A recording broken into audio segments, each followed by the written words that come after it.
ಇಲ್ಲಿ ಅಂದರೆ ಎಷ್ಟು ಎಕ್ಸೈಟ್ಮೆಂಟ್ ಅಂದರೆ ರಿಯಲ್ ಆಡಿಯನ್ಸ್ ಜೊತೆ ಕೂತ್ಕೊಂಡು ನೋಡೋದು, ಅವ್ರ ಫೀಡ್ಬ್ಯಾಕು, ಅವ್ರ ವಿಜುವಲ್ಸು ಕೇಳೋಕ್ಕೆ ತುಂಬ ಇಂಪಾಗಿತ್ತು. And the response is really amazing and they are accepting the story line and the making, climax ಇರ್ಬೋದು, ಸಾಂಗ್ಸ್ಗಳಿರ್ಬೋದು, everything they are very happy and we are also very happy.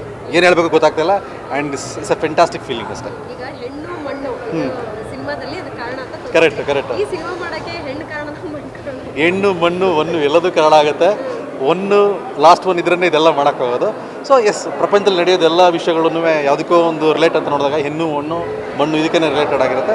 S, ಅದು ಒಂದು line ನಮಗೆ ಇಲ್ಲಿ related ಆಗಿದೆ, story ಲೈನ್ಗೆ ಅದು ಕೂಡ ಒಂದು ರಿಲೇಟೆಡ್ ಆಗಿದೆ ಅಷ್ಟೇ. ತುಂಬ ಆ್ಯಕ್ಷನ್ ಸೀನ್ಸ್ ಎಲ್ಲ ಇತ್ತು, ಅದರಲ್ಲೂ ಸಹ ಹಾಂ, ನೀವು ದುಡ್ಡಿಲ್ಲದೆ ಬಳಸಿರುವಂಥದ್ದು, ಅದಕ್ಕೆ ತರಬೇತಿ ಪಡೆದಿರೋದು ಕರೆಕ್ಟ್. ಇಲ್ಲ, ಇದೇನೆಂದರೆ ಚಿಕ್ಕಮಂಗ್ಳೂರು ಸೈಡು ಮಲೆನಾಡು, ಅರೆಮಲೆನಾಡಲ್ಲಿ ದಟ್ ಈಸ್ ದ ವೇ ಅವ್ರು ಹಂಟ್ ಮಾಡೋದು. ವೈಲ್ಡ್ ಬೋರ್ನ ಹೆಂಗೆ ಹಂಟ್ ಮಾಡ್ತಾರೆ ಅದನ್ನೇ ಆ್ಯಕ್ಷನ್ ಸೀಕ್ವೆನ್ಸ್ ಆಗಿ ನಾವು ಕನ್ವರ್ಟ್ ಮಾಡಿದ್ದೀವಿ.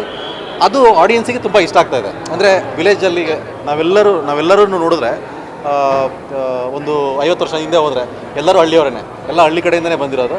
ಅವ್ರು ಅವಾಗ ಆ ಟೈಮಲ್ಲಿ ಯಾವ ಥರ ಹಂಟಿಂಗ್ ಮಾಡ್ತಾಯಿದ್ರು, ಫ್ರೆಂಡ್ಸ್ ಜೊತೆಲ್ಲ ಹೆಂಗೆ ಎಂಜಾಯ್ ಮಾಡ್ತಾಯಿದ್ರು, ಎಲ್ಲರಿಗೂ ಲೈಫಲ್ಲಿ ಆಗಿರೋವಂಥದ್ದೇ. ಈಗ ನಮ್ಮ ತಂದೆ, ನಮ್ಮ ತಾತಂದರು ಇದೆಲ್ಲ ಮಾಡ್ಕೊಂಡೇ ಬಂದಿರ್ತಾರೆ. ಅದು ರಿಯಲ್ಲಾಗಿ ನಾವು ತೋರಿಸಿರೋದ್ರಿಂದ ಜನಕ್ಕೆ ತುಂಬ ಅಕ್ಸೆಪ್ಟೆನ್ಸ್ ಆಗ್ತಾಯಿದೆ.